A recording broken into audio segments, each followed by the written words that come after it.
Welcome to Fort Worth 148's podcast, where we meet to discuss Masonic topics and strive to build value in the Brotherhood. The opinions and statements of the participants do not represent any positions or stance of any Grand Lodge or Lodge and are solely the viewpoints of the participants.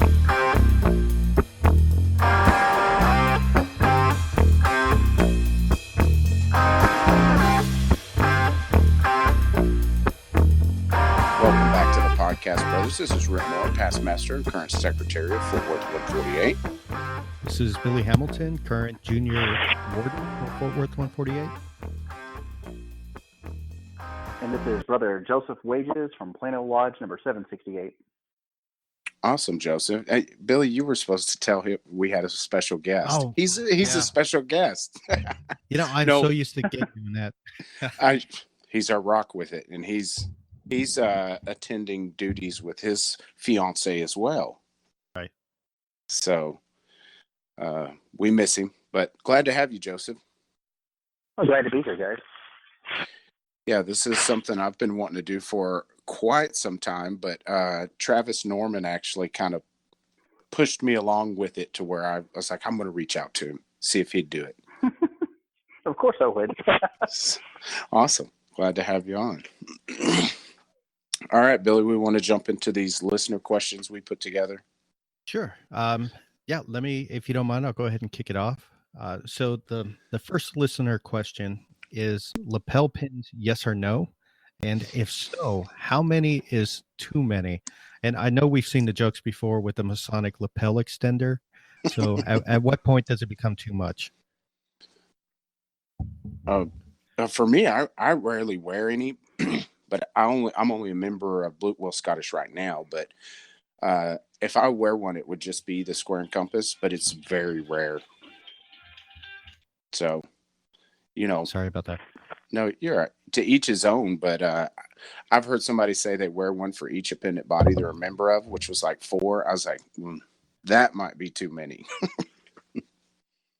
Right. And I have seen some brothers before that it looks like they have lapel pins going all the way up one side, like around the back of the neck, down to the other.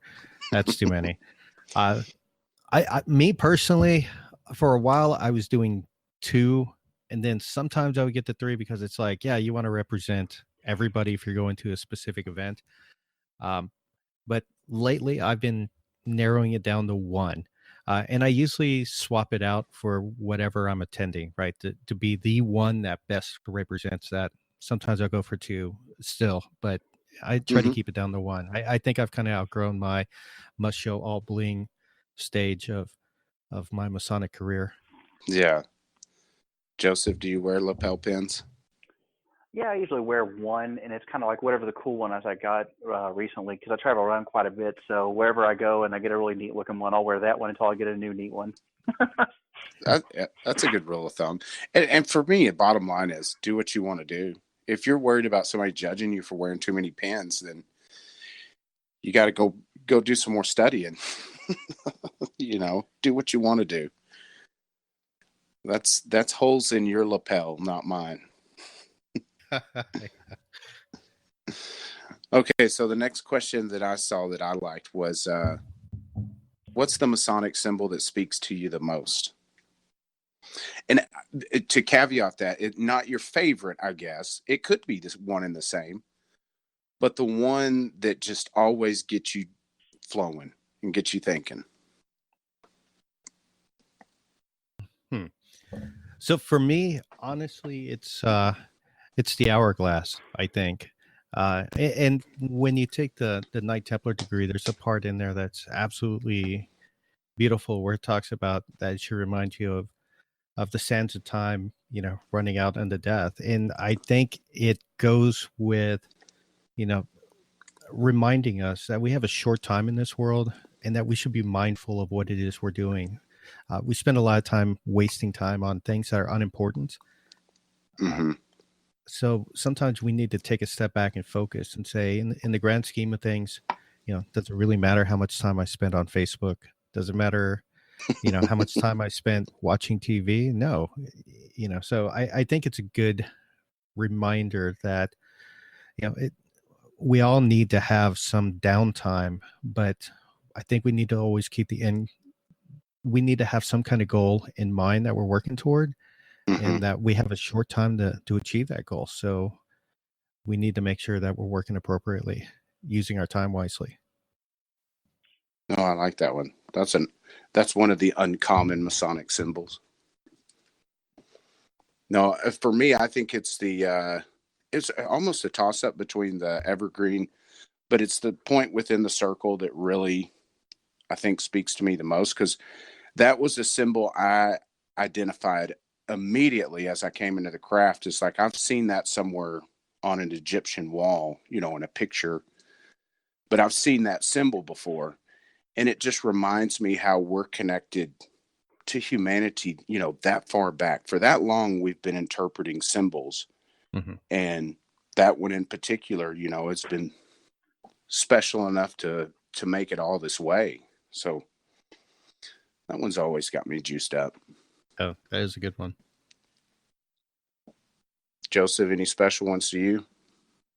Well, it's kind of a toss-up, and they're going to be uncommon ones. So the first one, have you guys ever heard of this thing called the broached Fraternal? New to me. No.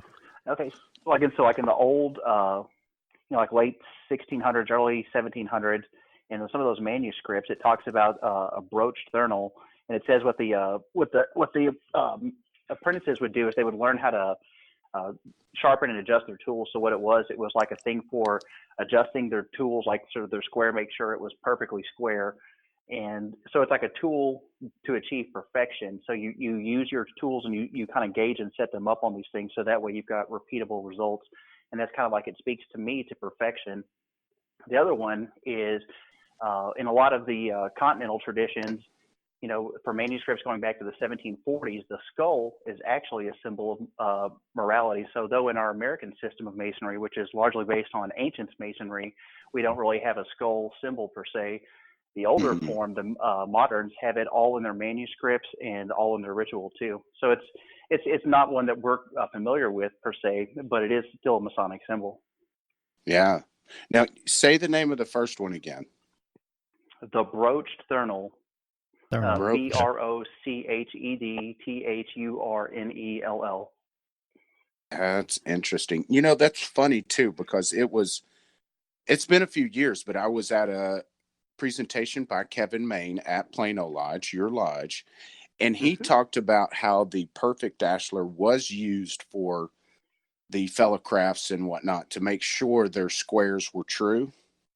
And it was the same kind of epiphany, to where I think it's kind of funny that same message is coming from Plano Lodge. Well, you guys are doing it right.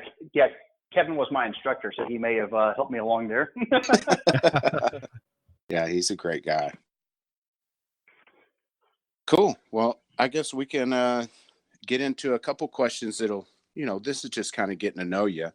So just tell us about yourself outside the Masonic lens, like what you do for fun, what you do for a living, if you want to share that kind of stuff. Yeah. So my main profession is I'm a mechanical designer for an architecture firm called HDR. They're like the world's biggest healthcare architecture firm, but I do different projects like kind of like mega projects, big infrastructure projects, that kind of stuff. Justice work, hospitals, civic, government, a whole lot of government, even like private companies too. That's kind of what I do for a living. So, outside of that, mainly I'm just a family guy. And so whenever like the wife and kids go to sleep at night, I always like hop in there and start working on books and manuscripts and that kind of thing. Yeah. Yeah. So sounds like the balance. So I do have a question, because I meet a lot of brothers, and I myself, love to write. We haven't gotten nearly as prolific as you and some of the other brothers we've had the pleasure of meeting.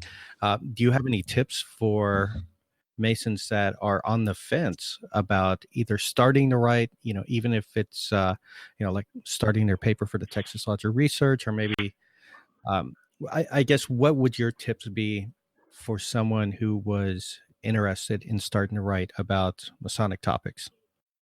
Oh, sure. Absolutely. So go back to that hourglass symbol we just talked about time management and so forth. that's also true, and also the morality thing mortality thing comes into play, because we've got a finite set of time on this earth, and we're never going to get it back. And if that's the case, then the topic you want to pick is something rare, seldom commented on, and meaningful. So that's why a lot of my research is exotic, like on exotic systems like the Illuminati and the origins of the Order of the World Secret and the Scottish Rite, and just different things like that. Like, it's seldom asked questions, because if I'm going to invest the time in it, I want to make a difference.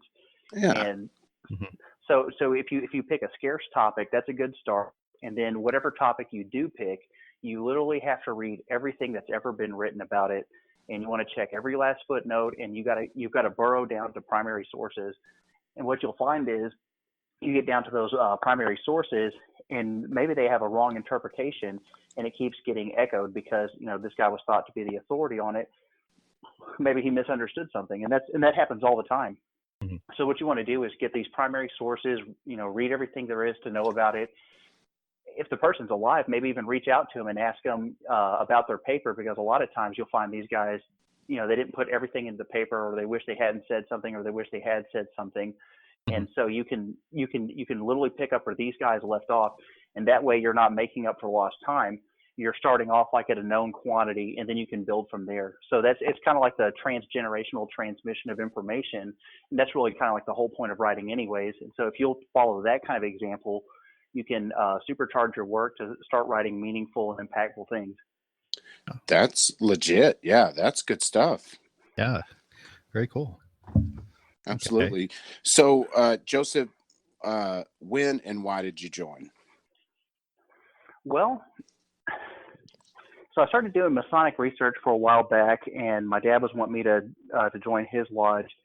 And what ended up happening is that, I kept doing the research thing for a while, and then finally I warmed up to it when I hit about 30 years old, and then, been there ever since and writing away. So that's kind of like my journey. So it was going to happen anyways. And what was really neat is, like, after I joined, we thought my great granddad was like buried with his Masonic ring, and then it turns out my great aunt, she goes, "What, that cheap old thing? I took it off his finger at the funeral." And we were shocked. We're like, "Well, can we have it?" And she goes, "Oh, sure." And so I'm the only one with the finger that it fits, so I get to keep it. Oh, that's cool by default. Yeah. Right. So when did you say you joined? Back in 2011. 2011. Gotcha. Okay. Mm-hmm. So you did come from a Masonic family then? Yeah, but the one that skipped was my granddad. He did DEMAWay, and then he was a Dallas cop for a number of years. And I guess things were different back then, because he had thought about joining, and then he took some guy that he picked up on a DUI, and the guy's like, "You just wait and see. I'll be out of here before you got time to turn those papers in." And sure enough, he was. And so he told my grandmother, she goes, "Well, why don't you want to join?" He goes, "Anything that's that powerful, I don't want to be a part of." Wow. I think he was probably exaggerating quite a bit, but it was still a good story. Yeah. Right. Okay. So did your family inspire you to join? Not really. It's the rich history, and kind of like, I'm really big into history anyways. It's kind of like a little hobby of mine. And so every time you start looking at through history, you start seeing like the most meaningful and impactful people in life were Freemasons. And it's one of those things where, even though I had, Masonic background in my family, it kind of opened up that curiosity. And so that way, and I think it came from the right place too, because, I've been, living, eating, and breathing Masonic history ever since. So I guess it was a good thing that way. Yeah. Well, it turned out good for us anyways. You've done some good research.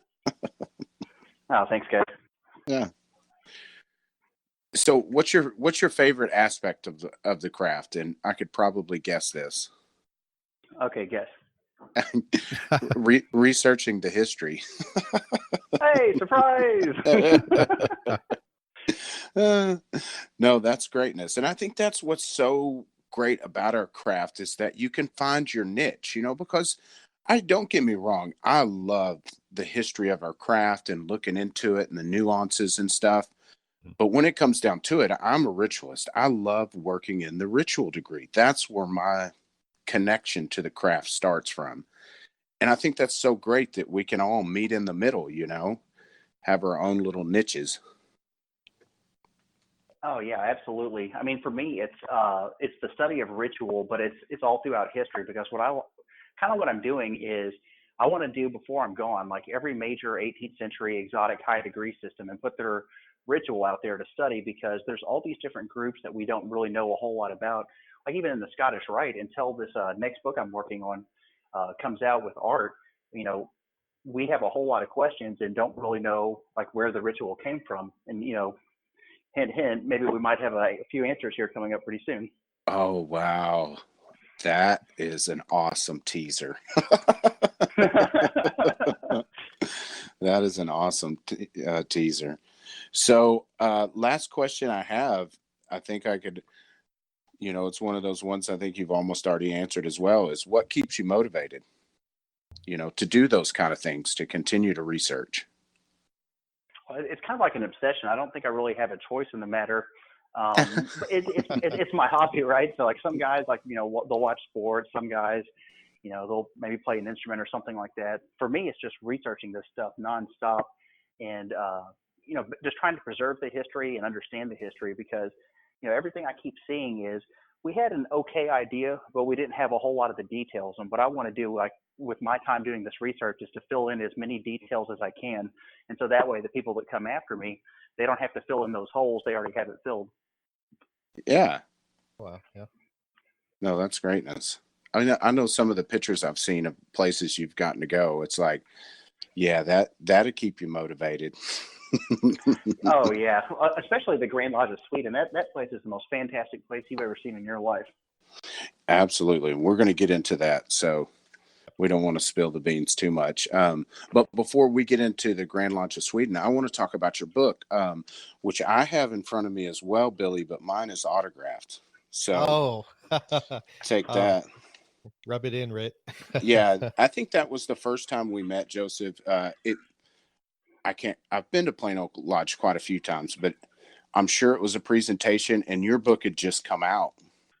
And Yeah, and I think didn't we do like a festive board or something downstairs afterwards? I don't know if we did a festive board that night.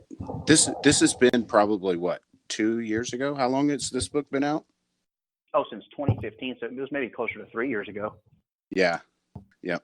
2.5 anyway. So the name of the book, The Secret School of Wisdom, The Authentic Ritual and Doctrines of the Illuminati. So the first thing that jumps out to me, why the title, The Secret School of Wisdom? Well, we were trying to figure out a title for the book because it was I just wanted to call it Rituals and Doctrine of the Illuminati, and Reinhard didn't like that at all.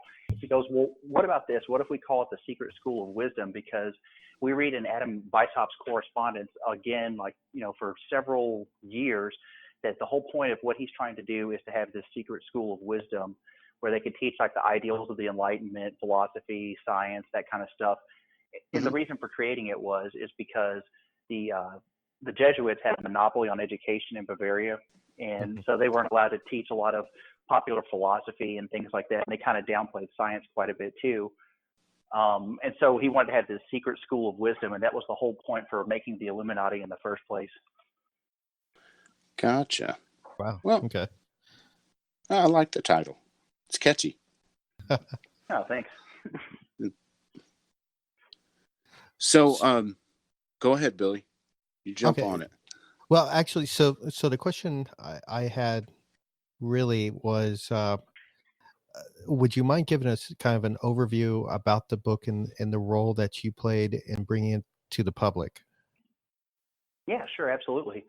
So it's probably about 2010 or so, and I started looking into the Illuminati. I wasn't yet a Freemason at this point, and so I read about proofs of a conspiracy, and then so he gives in his footnotes, kind of like I was talking before, he gives the titles of German books, except for it's like horribly rendered German. So I was like, wow, that's pretty shoddy. And so I tracked down all the books that he was doing, and Google Books at this point was just starting to come into its own. So they had some of those books digitized, but some of them they didn't. And so I would pay like research students to go and photograph these books like in rare book collections for me, and then read these books. And then so I got the idea that I was like, well, the Illuminati have got quite a bad rap here for not any really good reason at all. And so it kind of got me motivated to start doing the ritual work. One of my friends, Reinhard Markner, he's one of the leading Masonic scholars in Germany. And so Reinhard goes, well, maybe we should look at doing this ritual system. And so what I did was I took all the printed rituals that were ever been done, and I transcribed all of those, and we started translating on it. And then Reinhard, officially wanted to come on board with it. And so Jiva and Reinhard and myself, we worked from it was like 2012 at this point. So it took me a couple of years to get all the materials. And then so we worked up until about 2014 or so, and then we started working on the book, like as far as all the editing process and that kind of stuff. And so it starts off just doing all the research stuff. The key part though is that Reinhardt's got access at the secret state archives in Berlin of the what they call the Schwedenkiste, or the Swedish box, and it has all of these rituals, like the entire Illuminati system, all of their degrees, their correspondence, and it's something like ridiculous, like they have like 20 volumes of this thing, and each volume's like 1,000 pages. So they've got like 20,000 pages of this stuff that are sitting in their archive. That's a lot of reading. And wow. Yeah. And it gets even more complicated because 18th century German, it's like in a handwriting style that's almost, it doesn't use the same characters like we use, like when we write cursive. Yeah. And so that was a challenge too, is to learn how to do that. And then you've got like these, like the Bavarian dialect at this point, they throw in a lot of Latin words for fun, and then they have these bizarre spellings. And so once you learn how to get past all those little obstacles and you can actually read this stuff, it's easy, but there's a whole lot of work that has to go into it to be able to read this stuff. Mm-hmm. And so that's generally the process that we took. And so we compared every existing manuscript that's out there, and we harmonized it using textual criticism, because if you look at like variations between manuscript and manuscript, there's no printed copies of this stuff. And so someone might make a mistake. And so you have to compare all the known examples and see what's a mistake and, what's a misreading and that kind of thing. And then you can get what the source ritual probably said. And so that's the process we did. And then it took us, it's a 5-year project, right, but it was really worthwhile. So you would take texts that had been translated correctly and compare it to what you had to make sure you're translating it right. Am I catching that correctly? So the process was we take all the known printed stuff. So they had exposures of almost everything except for their top 2 degrees. No one's ever read those before. And so we took everything that was known, and their Masonic degrees weren't done either. And then there was like one ceremony and this other degree that wasn't done. And so we started with the known quantities and used that as the baseline, right? And then, we took all the other manuscripts and then compared it against that. And what we found was in some of the degrees that were printed, they were the early copies of them. They weren't the final copies. And that was the difference. And so what you've got in the secret school is you've got literally the completed Illuminati's ritual system as it was. And so it's like a time capsule. So you can see everything that's inside there. And like you say, if you read it chronologically, then you could have like a reading experience, like through the degrees of the Illuminati, and it's kind of neat. No, that is interesting. So there's a lot more left to translate then, I guess. Well, I mean, of the rituals and stuff, it's in this thing called Volume 8. And so Volume 8 was like 1189 or, not quite 1,200 pages, but it was right up there. And in that 1,100 pages, there's multiple copies of the rituals. And so if you condensed it down, really it's like 500 or 600 pages worth. And so the book, printed is 48 pages long. And, so it's basically like a 2-for-1 if you want to be technical about it. Yeah. So I did read in your book, in the introduction, you had an example, I think, where when you were talking about there are variations that pop up between manuscript and manuscript from one to the next. And I believe it said like Fremde, which I guess is strangers, and Freunde, which is friends. Enemies and friends. Yeah. Yeah. And that's, I mean, it's a very small change in spelling, but it's an enormous change in intent, right? Yeah. And there was only a few of those, really, to be honest, that were total opposite meanings. Most of them are just like, it was hard to read the sentence, and it was because the word that you thought was being transcribed wasn't the right word at all. And that's why, and it fixed the readability issue. It's kind of like if you had like 2 adjectives in a row or something like that, like it wouldn't make any sense. You think there's something missing, and what it is, it's a misreading of one of the adjectives. Gotcha. Oh, that's interesting. So what even got you interested in the Illuminati in the first place? Well, I think I'd heard some crazy conspiracy guy ranting on about that stuff, and I was like, well, that sounds bogus. And so I went and read the book on it, and then I read the book, and then I found the sources, and then it's kind of like If you give a mouse a cookie, he's going to want a glass of milk, and if you give him a glass of milk, he's going to want a place to sleep. That book you read to your kids. Yes. No, that's awesome. That's awesome. So when it comes to the Illuminati and the Masonic connection that we find ourselves with now, is that all just a Dan Brown thing, or was that there beforehand? Well, that's what's interesting. So a lot of people think the Illuminati's big legacy in the world is that they subverted all these governments and this, that, and the other. That's the conspiracy view of things. Right. But the real conspiracy is what happened is they set up a Masonic system that was almost exactly the same as everything else they were doing at the time. And what they were trying to do was to get the members from Freemasonry, but more importantly, the money. Because like when they start out, they're like an honors academic fraternity, like a Phi Beta Kappa or something like that. Mm-hmm. But then these guys start graduating, they join lodges, and they're like, hey, wait a second, if we join lodges, we can get more members by these lodges. That's how we'll do it. And so that's what they do is they start trying to connect themselves to Freemasonry. Weishaupt, he's only got like the second degree. He quits going to lodge because he doesn't really care about Freemasonry. He cares about his order he's trying to build. And so they try to merge the two systems together. It doesn't work out, and then the order nearly collapses. But there's this dominant rite of Freemasonry called the strict observance. These guys are the ones that say that Freemasonry comes from the Templars, but that's not really true at all. It's just a good story. And they're supposed to be led by these unknown superiors.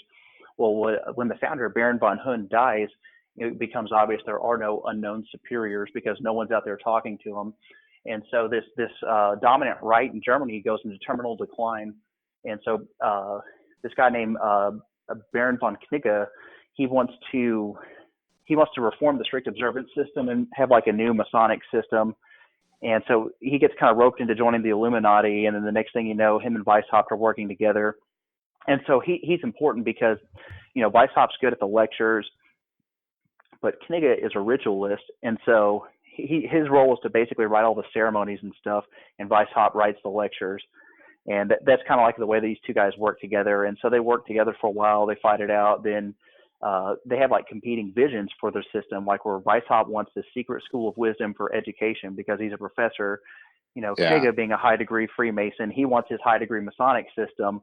And ultimately, like Knigge resigns from the order, that kind of sets things into motion. Then Weishaupt loses his position at the university, and things start to unravel by like 1785. And they kind of linger on for like 3 years. And so it's like if it's the Bavarian Illuminati and then they get cut off in Bavaria, well, then they have like all these states on the outside of it, and they're still operating, but it's kind of like they just go off into nothing. So, I mean, you're saying the membership in there was never like predicated on Masonry. That was just something they... No, it was. So like that secret school of wisdom, like it's, if you break the degrees into 3 classes, that first class, the Minerval class, is the one where they're doing education. So it's geared more towards like younger members and even guys like in their early 20s. But usually when you're a Freemason, you're allowed to join at the Minerval degree because you don't have to go through this preparatory period that's like for young men.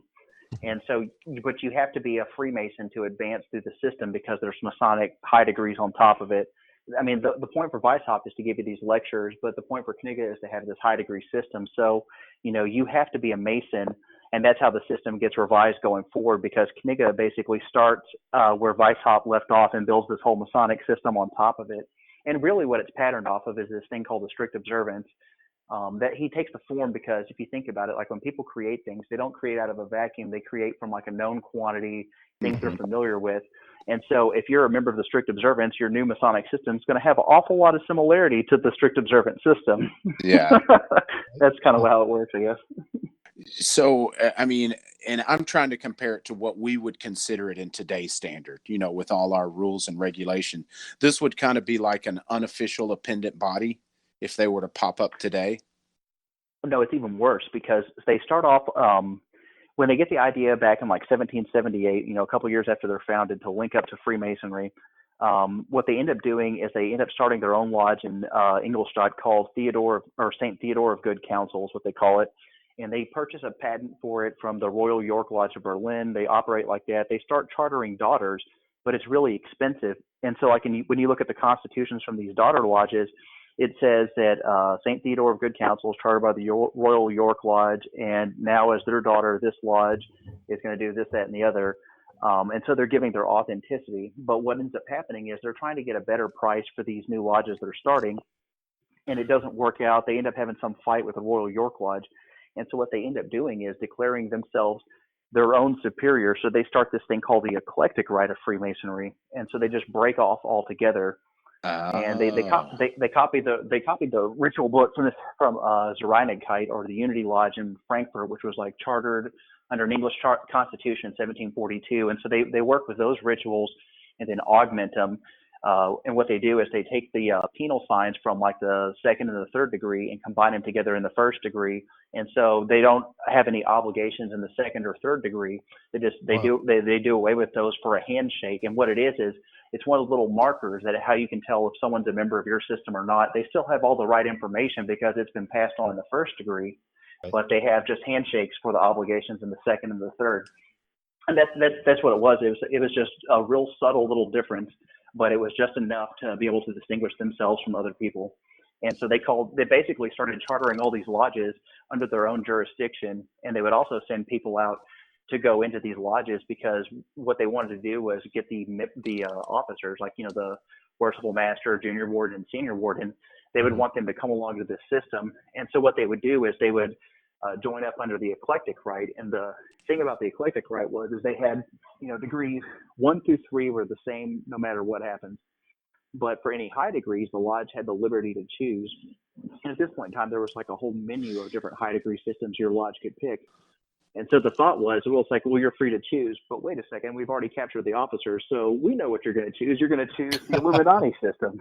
And that's how the scam worked. Gotcha. So, I mean, it sounds like pretty involved, but how long did the Illuminati actually last as an active order? Like maybe 12 years tops. And then we still have a functioning group is from like 1776 to 1788. But like the first 2 years from 76 to 88, they only have 10 members and no rituals. So because Weishaupt, he's kind of a procrastinator. I was like, oh yeah, I'm working on this degree, and they don't really get anything laid down like the Minerval degree until like 1778. So really, like, of conferring degrees and stuff, you could say it's a 10-year period, but really they go into terminal decline like about 85 or so. So it's like a main body functioning group. You're talking about 1778 to 1785. I mean, what do you got? 7 years of real active stuff. So I mean, they made huge progress, but the way that they made progress is that they had, Knigga's connected to that strict observance group. So at least 2/3 of the members come out of the strict observance group. So the only reason they explode is because you're basically like transferring from one system to the next.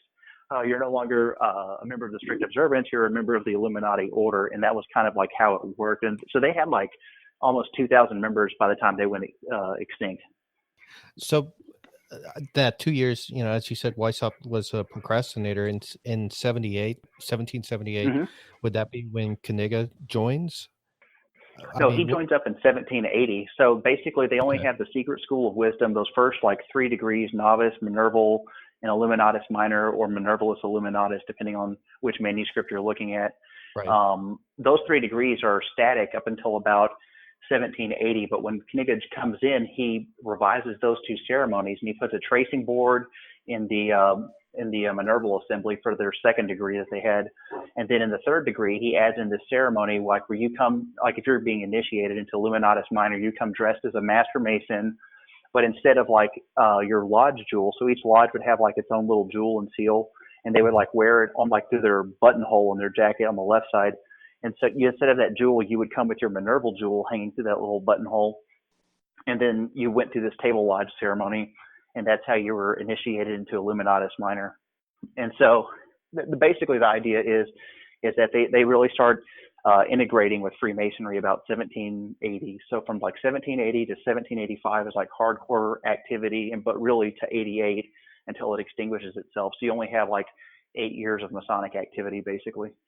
Okay. Wow. And in that time, they wrote like 20,000 pages of ritual. Well, no, the ritual stuff is, like I said, it's almost like 1,200 pages, but there's a lot of double manuscripts in there. And so really it's like 500 pages worth of ritual And then like when you do all those stuff we did and put it into a book, it comes out to like 448 pages. So it's like 2 for 1, like I was saying. Right. Yeah. I mean, that's still kind of impressive when you consider that a lot of people have a hard time putting, a couple of paragraphs on a paper. Well, that's one thing Weishaupt was good at. He loved talking and he loved writing. So the content wasn't the issue. Reading his handwriting was a different matter, though. Oh, yeah. It's got to be interesting translating that. So I know you said in order to join, they had to be Master Mason. Were there any other special requirements to get inducted into the Illuminati?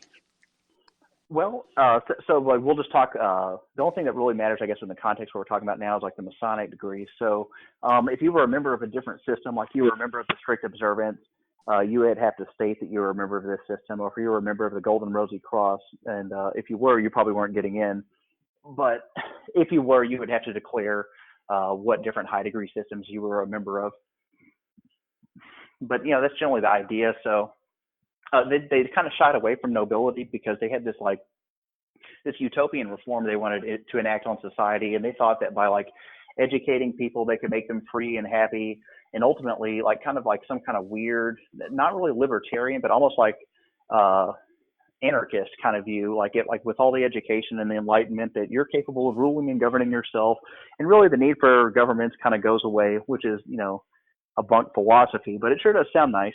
And that was what they were going for. So if you're trying to have this bottom up, almost anarchistic thing like that, you probably don't want a lot of members of the nobility, although they had quite a few. And Weishaupt wasn't exactly a fan of these members, but the deal is if you got this monarch, well, you got all the guys in his system in wherever he happened to be ruling over. And so it was like one of those necessary evil kind of things.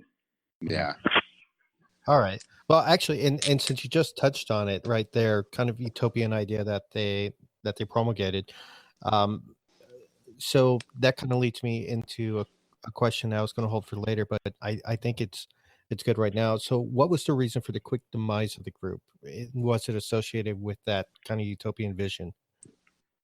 Well, it's complicated, but like we'll look at like 3 main factors, right?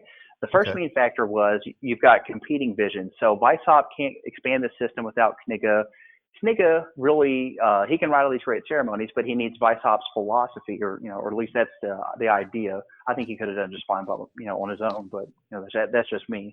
But so you have a competing vision. You've got like this guy wants a secret school of wisdom, this guy wants a Masonic high degree system, and they end up fighting over like edits to the priest degree. And he starts conferring this degree, and then this packet of revisions comes in. He's like, well, wait a second, I thought we were done with this. I can't make these changes because now people will know that we're just making it up as we go along, because that's exactly what they're doing. So they're kind of like freewheeling the whole time they're operating. They're writing and generating content and making it new rituals so people can advance. So they're literally writing as fast as they can advance people. That's a problem. The other problem is they still never finished the ritual system, because the top 2 degrees, we have the lectures for them, but the ceremonies were never written out. So it's an incomplete system. But Weishaupt's way around this was he basically, the handful of people that got those top 2 degrees, he would let them just read the manuscript. But the trouble is it had mixed reviews, because, he's clearly writing this utopian philosophy. And they're like, well, it sounds great on paper, but that's exactly what a professor would say. This doesn't work in real life. It's a nice idea, but it's not practical. Right. And so it had mixed perception to it. But the other thing that really did him in is that the Elector of Bavaria, when he came into power, he kind of started rolling back the reforms of the Enlightenment that his predecessor had put into place. It was the Duke Maximilian III, but he died without an heir. And so he basically like started like letting all this Enlightenment stuff. He established the Bavarian Academy of Sciences, things like this. But so Carl Theodor comes in and starts reeling it back in. He's really allegiant to the church. And so, Weishaupt starts having trouble with these guys. And then the Elector Carl Theodor, he gets in trouble because he's trying to trade Bavaria, the entire state of Bavaria, with Austria for a crown in the Netherlands. And it never really works out, but someone gets some of his letters and they publish it. And so to distract away from it, he basically lights this press war up on the Illuminati. Oh, look, they're undermining the state. They're doing this. They're doing that. These are terrible guys. And so they have these series of raids. They seize all their papers and rituals and things like that. Not all of them, but a good cross section of it. And Right. it's kind of like if I hacked like one of you guys' emails account, I bet you in 10 minutes doing a little keyword searching, I could find something that might make you look in a bad light. Because everyone's human. Like, Yeah. we're not perfect here. And so Right. that's the same thing that happened with these guys. And so they cherry pick a bunch of information, but they censor out the members' names because the point isn't to damage people, it's to damage the order, the reputation, but it's a necessary distraction because what they're doing is they're basically trying to deflect away from this political scandal where like for all intents and purposes, the head of state is trying to trade the state for a crown in another state. That's pretty damn scandalous. Right. And that's what's going on here. Fake news. Some fake news. Wrong. It's going to be huge. Going to be great, the greatest ever. So the next question reminded me of what I was going to ask that I drew a blank on, because next question is what connection did the Illuminati have? But did they predicate membership in Freemasonry just because of the fertile grounds of what they were trying to do? They knew that'd be a good place to draw members to the Illuminati. Yeah, because like up until they really don't integrate with. I mean, they have like lodges and stuff like that, but they don't have their own system and their own ritual until about like 1781. I think it's like February 1781. They have. We've got letters where they say he's like, I'm starting on this project, and like 16 days later, okay, I'm finished. Well, you don't write a Masonic degree system in 16 days. And so you start looking for a source, and we've got the source ritual for it, and it's obvious what they did. They just copied. That's basically what he did. Yeah, go ahead. I was going to say they started pumping out their own Master Masons. Yeah, that's what I'm saying. So if they couldn't negotiate for new charters, Gotcha. and they've got all their eggs in the Masonic basket, and they're trying to make themselves as this Masonic system to fill a void from the power vacuum created by the demise of this strict observance group. That's their plan.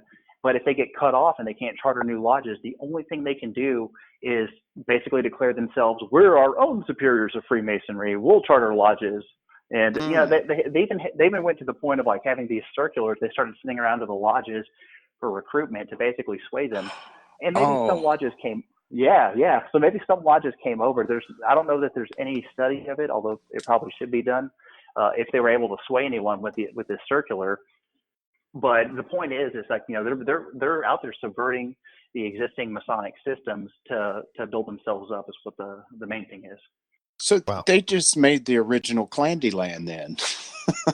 Yeah, they're numero uno. But if you want to get technical about it, you can look at like other high degree systems.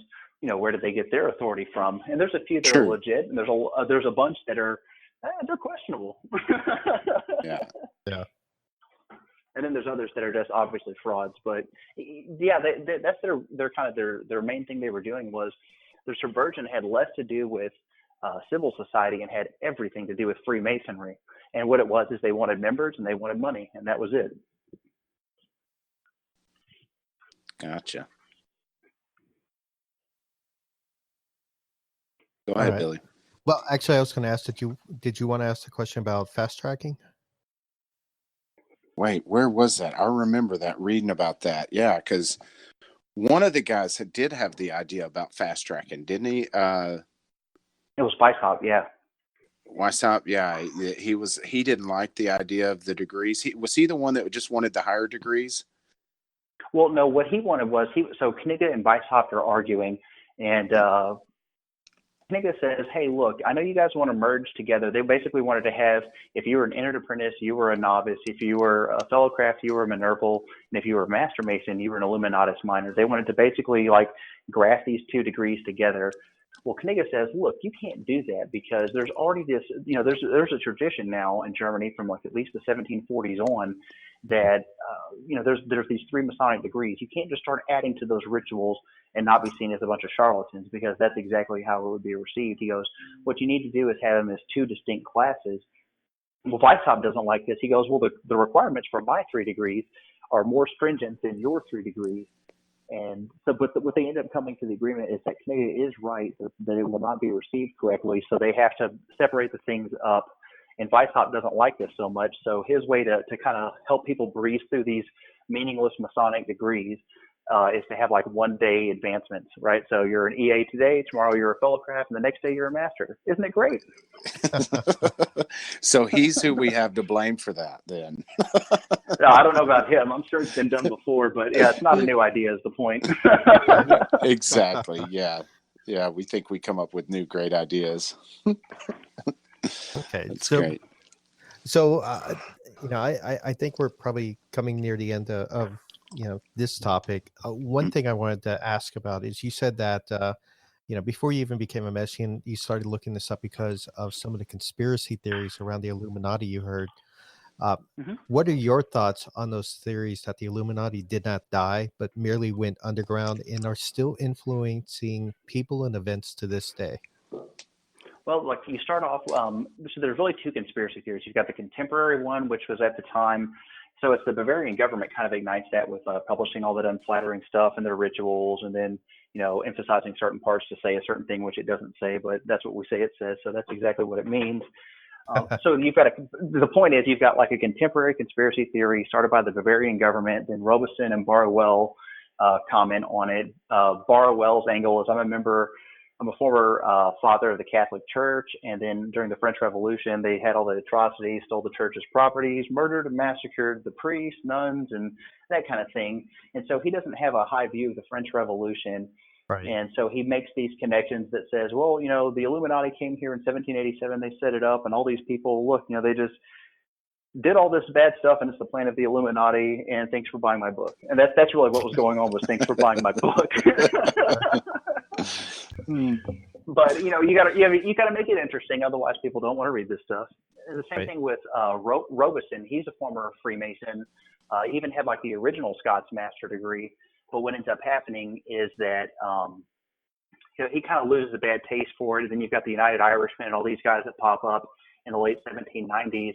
And so he sees those guys descending from the Jacobin clubs. And of course, we all know the Illuminati started the French Revolution. And so that's kind of where he rolls with it.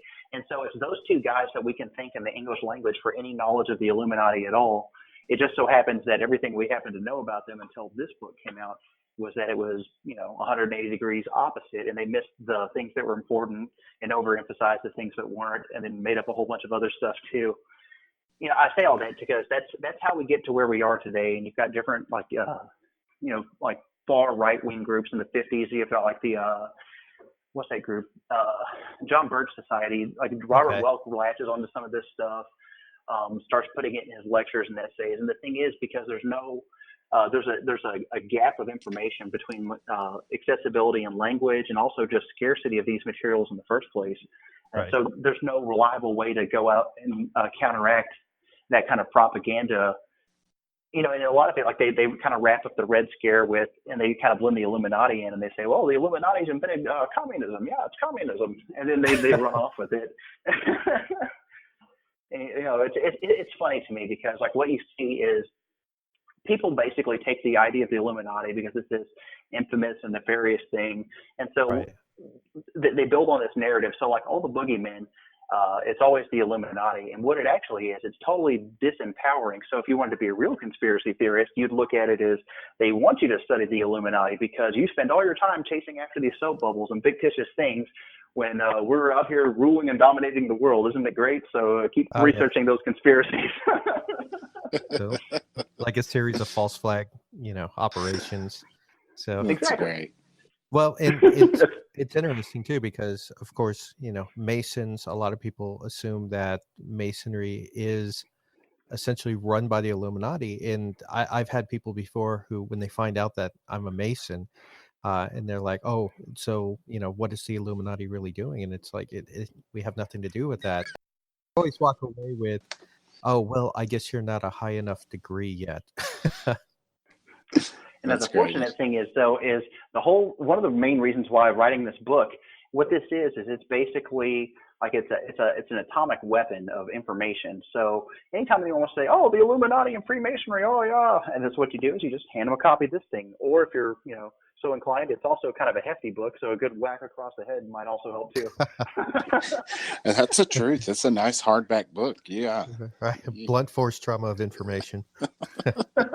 You will be lured. Oh.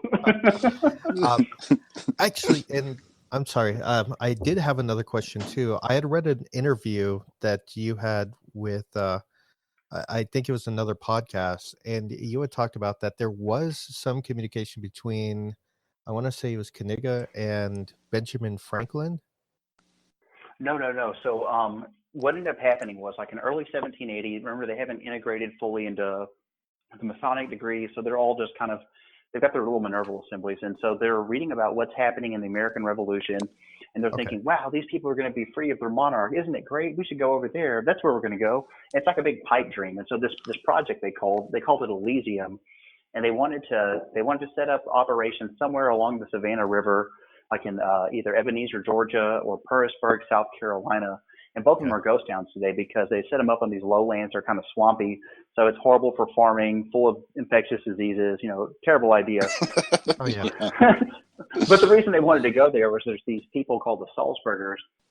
Like I think it was the 1670s or 80s. These people started coming over there, and so they wanted people that spoke German and thought the German way, to kind of mix in among. They thought that would work out really good for them. And so where they wanted to go, they wrote these letters back and forth, and they can even detail out the plot. And the trouble is that, the Battle of Charleston in 1780, I forget, it was like in June the 9th maybe, or maybe it was May the 9th. I can't remember which. It's one of those two. And anyways, they capture the southern colonies for the duration of the war. So they want to go colonize this place, but it doesn't work out because it's captured by the British. And even more importantly, it doesn't work out because they've got no money to get there anyway. So the whole idea is just kind of like, yeah, wouldn't it be great if we went to America? Oh yeah, we're going to be free. It's going to be awesome. And that's kind of what they're doing, is kind of kicking it around, but using much more delicate and flowery language. So it sounds like a great idea, but that's never going to happen.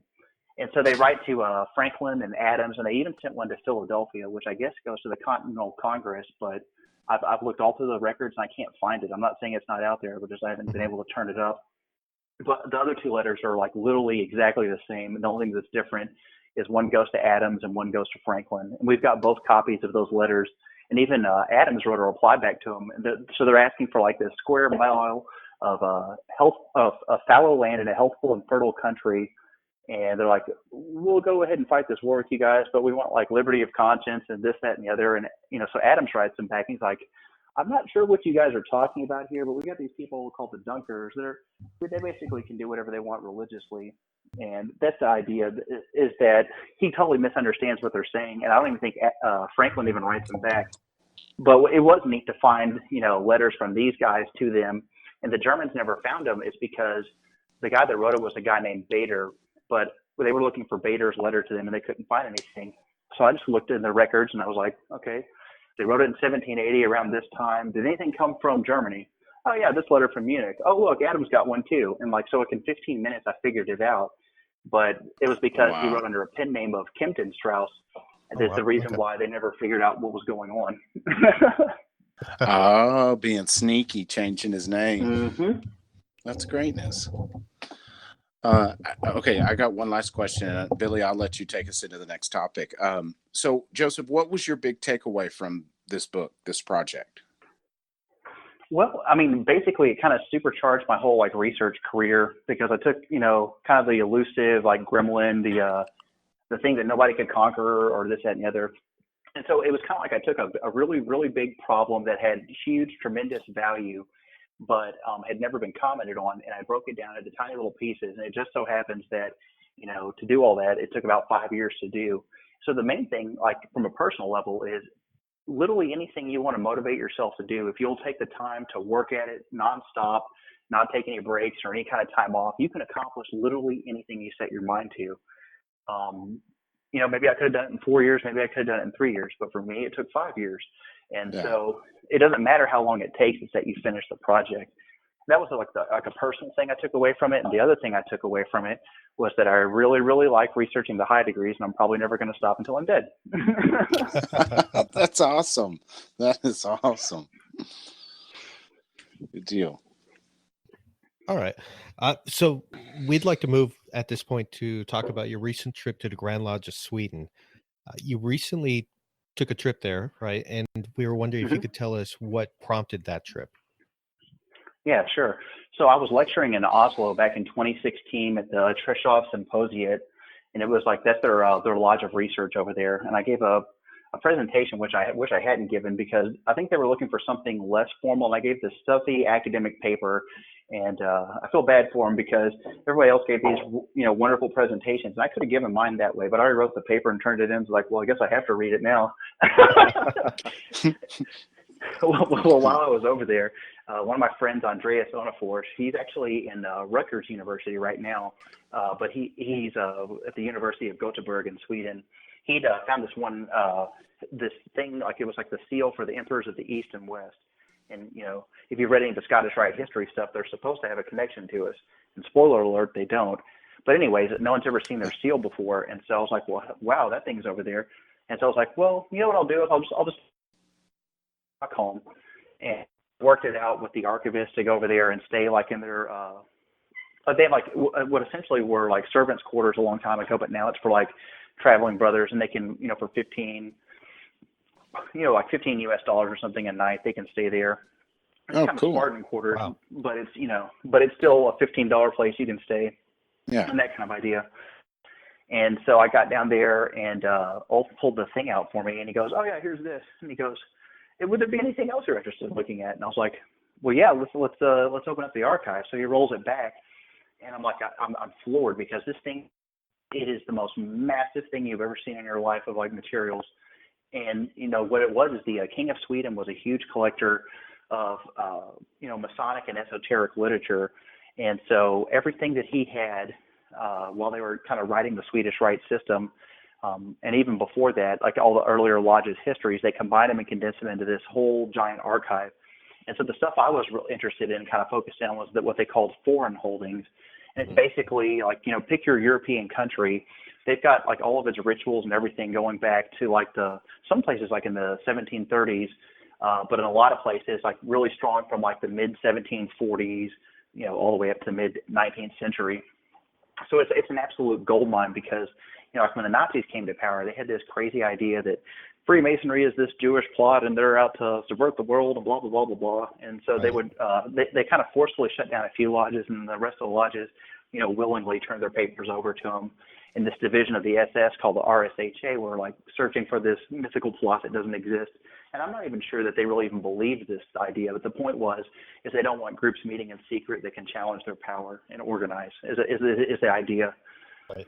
And so, as a consequence, the entire history of continental Freemasonry in Nazi-occupied countries, which was, the bulk of Western Europe in World War II, has had their stuff looted, destroyed, or pilfered.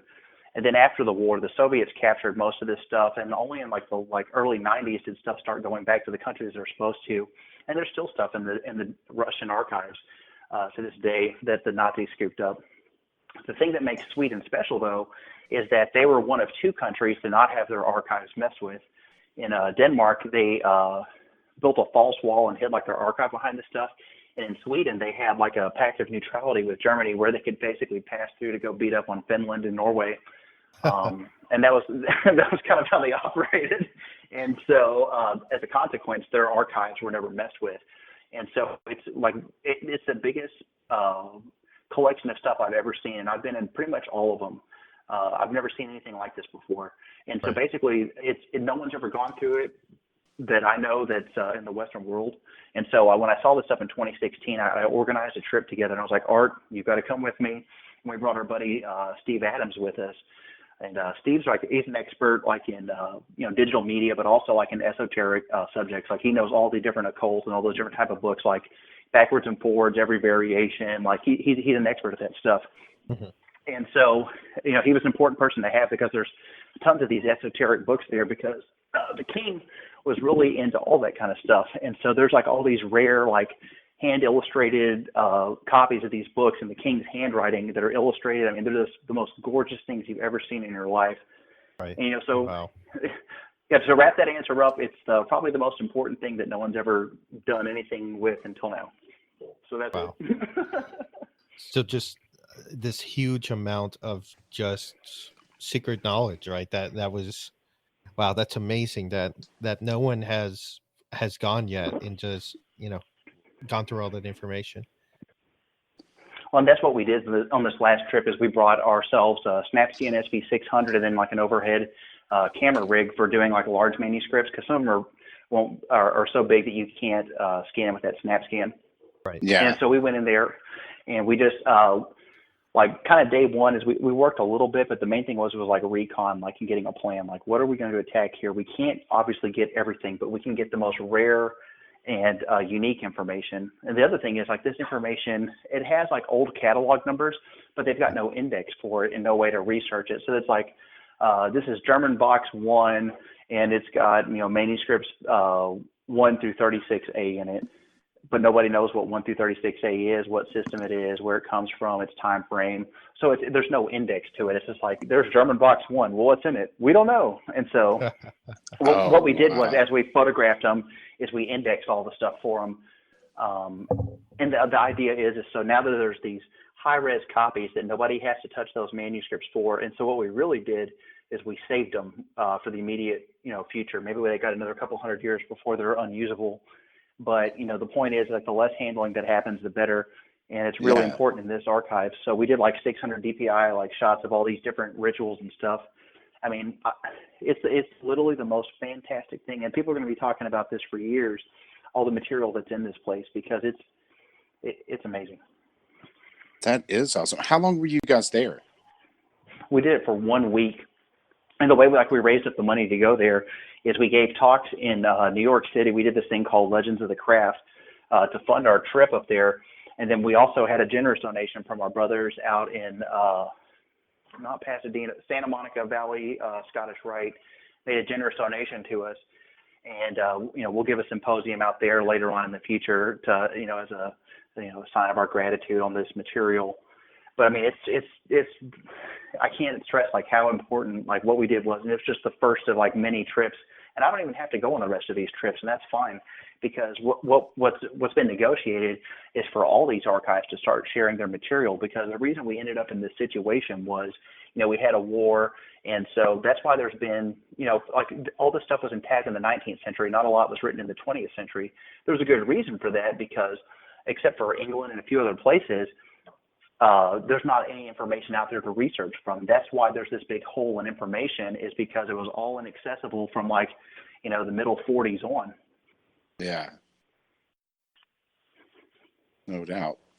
So I guess the purpose of the trip was to just start getting this all digitized to where it can be researched and vetted and gone through. Or did you have something specific? Well, I mean, there's obviously like specific things that I found in there that are like, I mean, I've got more material to work with that I can never use in the rest of my life, and that's a good thing, because that's a good thing, because what it means is there's all these papers and stuff like from doing this work and from kind of working out an agreement where everybody starts working, like all these different archivists, because we brought the archivist from the Netherlands, Jack Piepenbrock. He came with us. Reinhard came from Germany. Art was up there, Steve, myself, and then Ulf and Carl. And so all of us working together, like one of the things is like we've all agreed to like, start sharing our materials and information, because we don't ever want to end up in this situation again where our history is like lost to us. Right. So if we share digital copies like that, you can have a war. I mean, you can even have a nuclear war, and it doesn't matter, because you've still got that history. Now, if you've had a nuclear war, Masonic manuscripts probably aren't high up on the list of needs, but the point is it's safe. Yeah, it's got a much better chance of survival, from, I mean, what it might be a pipe busting. I mean, you never know. An act of nature. That's crazy. And I mean, and these things happen. I mean, even like a lot of the early English records, I think, because they've had, you had the moderns and the ancients, and then they came together and merged all the stuff like that. There's no telling how much was lost, but there's also no telling how much is in private hands. And the point is that like all this history is out there. All you have to do is like set yourself towards something and just keep going until you have primary sources. And if it's not in an archive, maybe it's in private hands. But the point is that anybody can do this work if they're motivated to do this work. Yeah. Especially in today's world, it's got to be much easier now to get connected with sources with the internet as opposed to old days.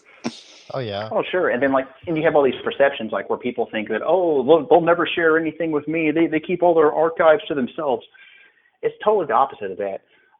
Some of these guys, like if you just talk to them, they're like, oh, actually someone's interested in what I do. Awesome. And they're so like helpful and love to talk to you. And then the thing is, a lot of this material, it's kind of like Masonic baseball cards, right? You can trade rituals back and forth or manuscripts back and forth. You know, you can help their research, they can help your research. And if everyone networks and works together, I'm telling you, like the quality of the papers that are going to be coming out in the near future are going to be awesome. Yeah, sounds like some groundbreaking stuff. Right. And that's amazing to hear that this rediscovery and preservation effort is happening, because even here in Texas, right? I mean, like the first 20 years of our transactions for the Grand Commandery and the Grand Lodge were lost in a fire, and they had to be, there was an effort like 20 years afterwards to recreate those lost manuscripts.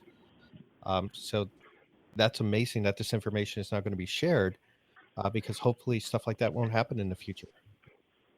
Well, sure, and I think we owe it to our brothers too. So maybe you guys, like out in Fort Worth, you sit down and you say one day, okay, I want to take all of my lodge's old minute books that we have copies of, all their maybe their financial registers. We're just going to digitize all this stuff, and you know what we're going to do? We already have a website. We're going to host this information on that website for people to research, and of course we'll keep it like where only brothers can see it, not out to the public.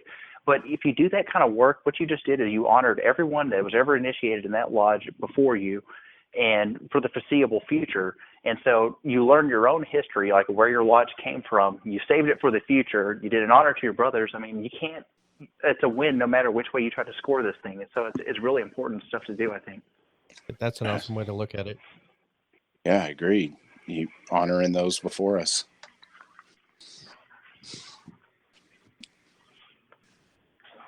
I think, right. Bill, go ahead. Well, no. So when you went there, was it that were you looking for anything specific, or was it just this chance to get at this huge source of information that really prompted you to go? Was there anything specific you were looking for? Oh yeah. Okay, so in 2016 when I went the first time and I found all this stuff, so like the thing I came there for, I had it in like doing archival work. I was like within like 5 to 7 minutes of being there, I accomplished it, and that's what kind of set me off on the foreign holdings boxes. So I was there for only 3 days the first time, and I had my digital camera out, and I was just snapping as fast as I could flip pages and open boxes. And so what I did was, I went through all the boxes first, and I kind of pulled out, and I reorganized the internal contents where I was like, okay, here's all the rare stuff on top. Here's the less valuable stuff on bottom, like printed materials. I don't want that stuff. If it came before the 18th century, I don't want that stuff. And like sorted the boxes, and then kind of went through it and got my digital camera out, and I was just snap all day long, nonstop for like 3 days. I think I ended up with maybe 4,000 something images. And if you look at it that way, and they're spread images, really you've got like 8,000 pages of material you just grabbed in 3 days. Right. I started researching this stuff. And so I had an idea of what types of systems and contents were there. But I also only made it like maybe 15 or 20%, probably like closer to 15% of the way through that archive. So just of this 15% of stuff that I surveyed, I've got, so as an aside, like the Illuminati papers were stored there from like the early 19th century to like 1880, and then the Germans asked for the stuff back, and they thought they got everything back, but they didn't get everything back. There's like all sorts of Illuminati stuff mixed in that collection, and it's like the guy that took over after Weishaupt, this guy named Johann Joachim von Bode, and Bode, like he sent his papers to Ernst II when he died in 1793, and then when Ernst II died in the early 19th century, he sent it up to the King of Sweden to hang on to. And what ends up happening is that the Germans want this stuff back, and they think they get everything back. But Bode was like huge. Like he collected all kinds of materials. So like in that archive, like you've got two like massive archives merged together. You've got the King of Sweden's personal stuff, which on its own is probably still better than anything in the rest of the world. But then you've got Boda's materials, which have like all these different obscure secret societies in Germany that are operating. So his own personal stuff is mixed in with the King of Sweden stuff. And the only thing the Germans ever got back were the Illuminati papers, but they didn't get everything back. Like when I was there, I found they had this idea like in 1787 to go and bring the Illuminati into Paris, or, right before the revolution, which is where the conspiracy people got the idea in the first place. But the thing was, is they didn't want to bring their Masonic degrees. They only wanted that secret school of wisdom. But I think what really happened is the Illuminati got played because this group called the Philolets, they basically were collecting all these different Masonic high degree systems, and they were studying all of them. So they pretended like they wanted to have the system there, but it never worked out. But what they got was translations of those first 3 degrees, that secret school of wisdom. Well, no one's ever found those rituals before, but they're in there. And here's what's really weird. The French title for that manuscript is École Secrète, or the secret school. Oh, wow. I was That's like, well, awesome. I think we picked the right name for the book then. Right.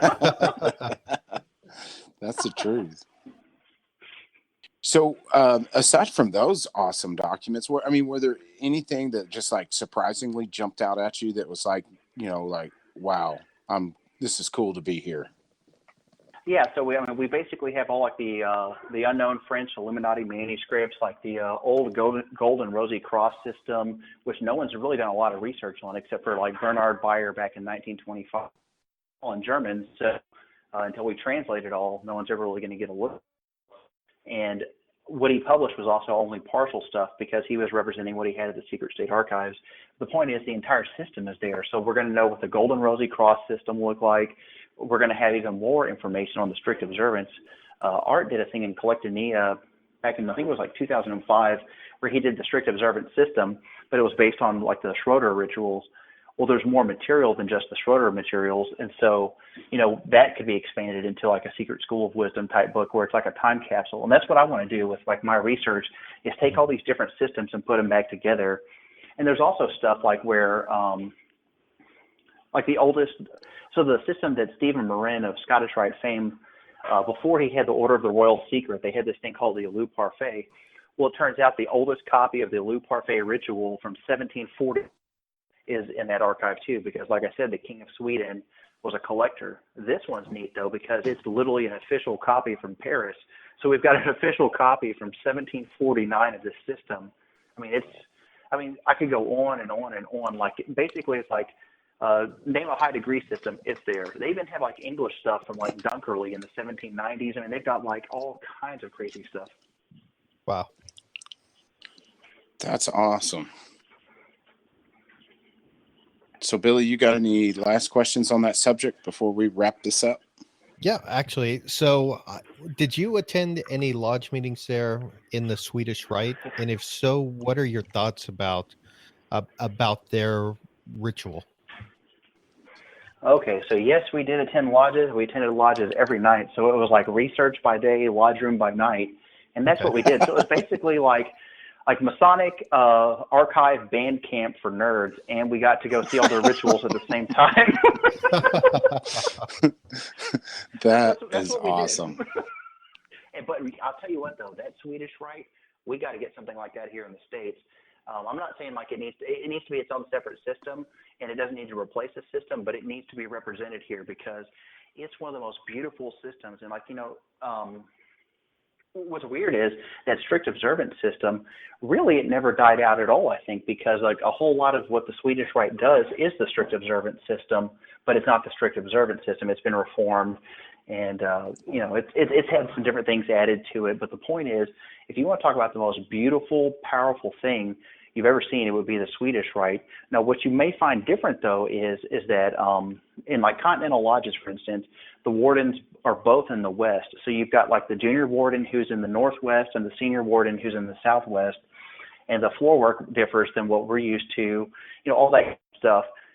So there's structural differences and there's major ritual differences, but one of the big takeaways was that they use scripts the whole time they're working because they want perfect execution of the words, and they're going to go to any lengths to ensure it. And so That's interesting. there's things that are different than what we're used to.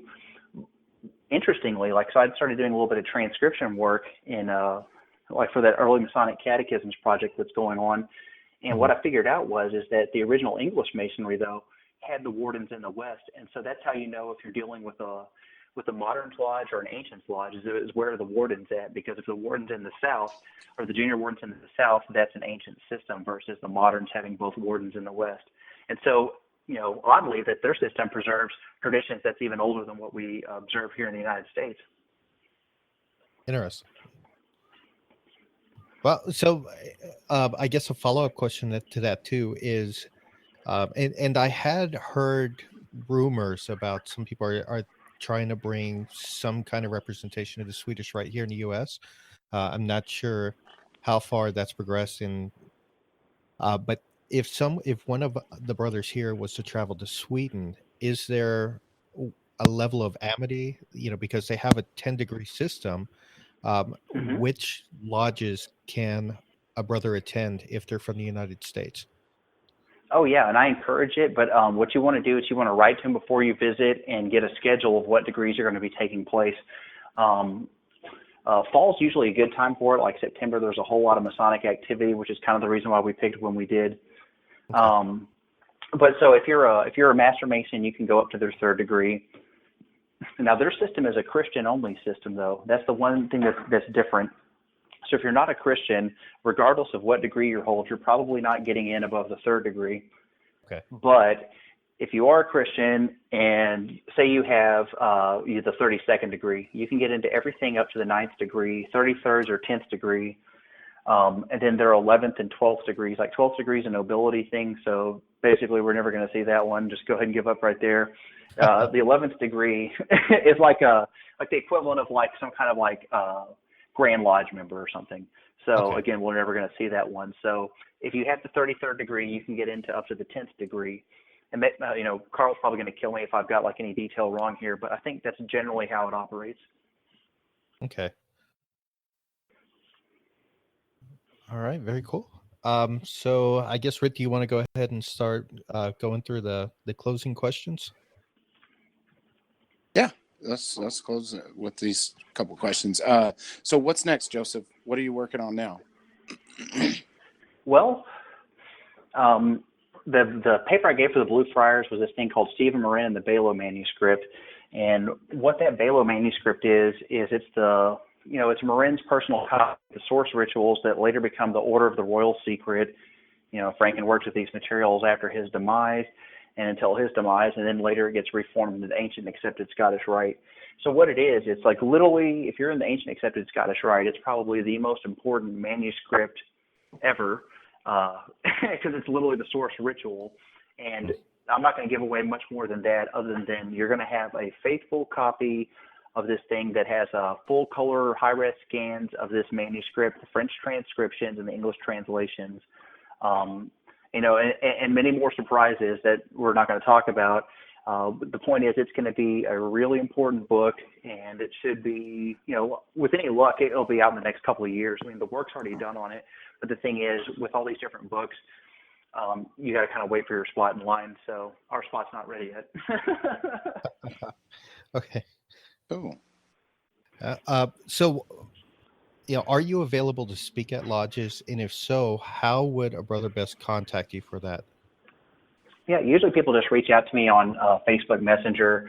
I think the next talk I'm doing is out in Florida next Friday. And if you want to, what I'm trying to do though is stop traveling so much, because I've been going like guns blazing since like 2015, and I've got to throttle it back a little bit. So like big events and stuff like that, and like international trips, I'll do those, and maybe some local ones too. But I'm getting kind of burned out on traveling to different states and stuff. I'm not saying I'm going to quit it. I'm just saying I need to throttle back for a while and rebalance the family life versus the travel life. But you would reach out to me on Facebook Messenger, or drop me an email, send me a phone call, something like that. That's interesting. So what's the best way to get a copy of your book, The Secret School of Wisdom? Well, the most faithful way to get one in the States is going to be on Amazon.com. It's got a pretty good deal. Or you can buy it direct from the publisher at lewismasonic.com, and they've got a link for it up there. That's the best way to go. And if you want like a copy of the ritual, we've got it also in French, and the German's coming up. So the French one, you go to the French Amazon, and you can get it there. But I've also got other books coming out. We're doing every book that Adam Weishaupt ever wrote ever, and it's doing bilingual. So it'll be the first one's on materialism and idealism. That one's in French and English, English and German, and then the next one's in French and German. So we have like a French language and an English language version of these German texts that were put out, and that's what we're doing on that project. So the first one of those books, we've got the proofs being sent to us right now. So before the month's up, we'll also have on materialism and idealism, and you can go to maltaminervaleditions.com and order your copy there. Okay. Sweet. So I also noticed that Worshipful Brother John Bridegroom at the Master's Craft has some reproductions of Illuminati jewels for collectors. In the description it says that it's based on the descriptions in the Secret School of Wisdom. Did you collaborate for that effort, or is that? Oh, of course I did. Okay. Yeah, for a while I had a website called IlluminatiRegalia.com, and I think I sold it back like in 2016 because it turns out I'm great at working books and not so great at running businesses. So probably should just stick to the book world. And so I sold it off to a guy, and I'm not sure whatever happened to it, but we had copies of the original Minerval jewel. Art de Hoyos owns the only Minerval jewel that I know of that's in the wild. He owns a personal copy, and so the Minerval jewels that are out there are literal perfect copies of his. But the one John's doing it's really close to it, and it looks very similar, but it's not a mold or impression of an original one. And so we've got molds for the original ones, but it turns out I'm not good at running businesses, so I guess I'll just have to hang on to those. All right. Well, we'll go into closing remarks then and get this sucker wrapped up, and I'll kick these off. So for me, what I get out of this podcast is, just the unique opportunities that our fraternity offers. I mean, because you said you were made a member in 2011, was it? That's right. Yeah, that's the same year I was, I believe, right around there anyways.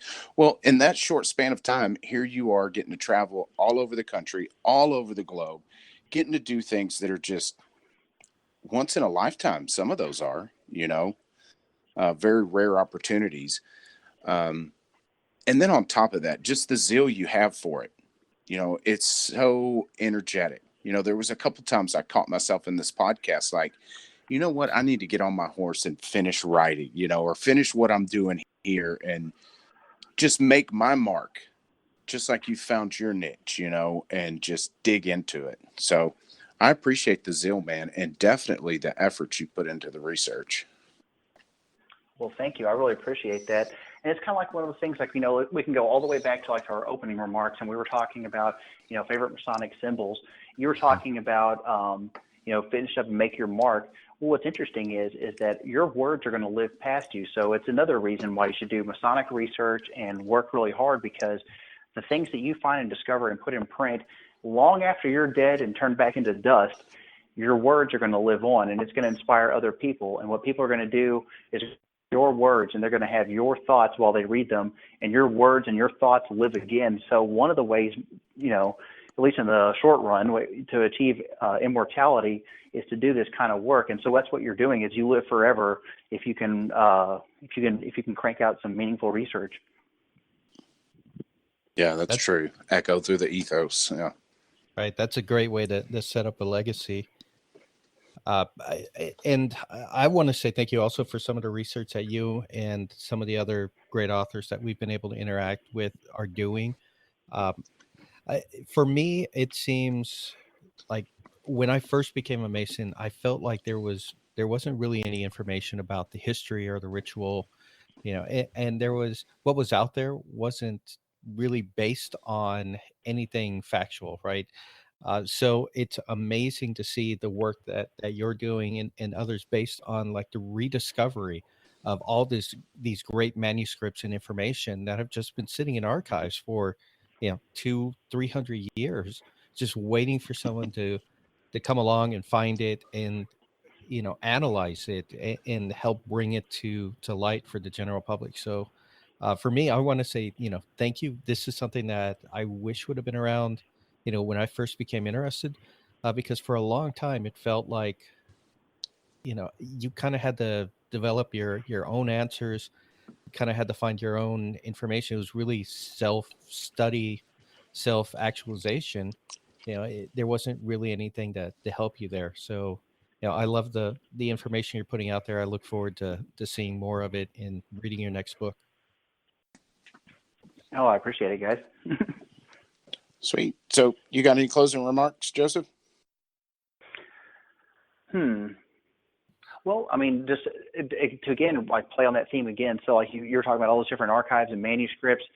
The fact like that I'm sitting there and I'm reading it, I get to read this information. They live again because their words and stuff that they recorded in their own handwriting, many hundreds of years ago, those thoughts live again. And so I take it and I publish it, and then people read my words, and then they also read these person's words again. And so, again, it's all about building a legacy of information, and it's not an actual way to achieve immortality, but from a figurative standpoint, like your words and your thoughts and your actions are immortal. And so, if we wanted to wrap it all the way back around like that, that's why it's so important to do the best you can, to give everything the best that you can, manage your time, and realize that we only have a limited amount of time on the plane of existence, and to use that amount of time that we're given the best way possible. And we're going to make mistakes as we go along. That's just what's going to happen. But to learn and to know how to recover from those mistakes and to keep moving forward and keep making gradual, incremental progress, that's really what Freemasonry, to me, is all about. Love it. All right. Well, the quote I've got, and I don't know if this technically is a fraternal quote, because from what I could find, it's disputed whether John Locke was a Mason or not. Do you know anything about that, Joseph? I've never really looked into it, but it doesn't ring a bell. So maybe he is, maybe he's not, but I've never heard of it. Yeah, it's like they from a couple of letters he wrote, suppose him to be a Mason, but we know how that goes. Anyways, his quote goes, "The improvement of understanding is for two ends. First, our own increase of knowledge. Secondly, to enable us to deliver that knowledge to others." And I thought that was fitting for our guest this evening. Yeah, it is. Thank you, guys. You bet. So if you want to contact us, info148@fortworth148.org, or on Facebook at Fort Worth 148. We're on Instagram and YouTube as well. Of course, the podcast is on any major podcast app. Yep. And thank you, Joseph, for joining us here. This has been an excellent interview. I've been excited all week to be able to talk to you about this. No doubt. Oh, great. Yeah, great, guys. And if you got any other things you want to follow up on, just hit me up offline. And, if any of the people listening to this podcast want to, learn anything else or got an idea or anything like that, reach out to me on Facebook. I'm pretty responsive on here, so I'm sure we can all work together. That's how this is brought to you by Facebook Messenger. I think it's paid for that. Well, I know they're listening, so I like to stay in their good graces. Good point. All right. Thanks again, Joseph. This is Rhit Moore signing off. This is Billy Hamilton signing off. And this is Joe Wages signing off.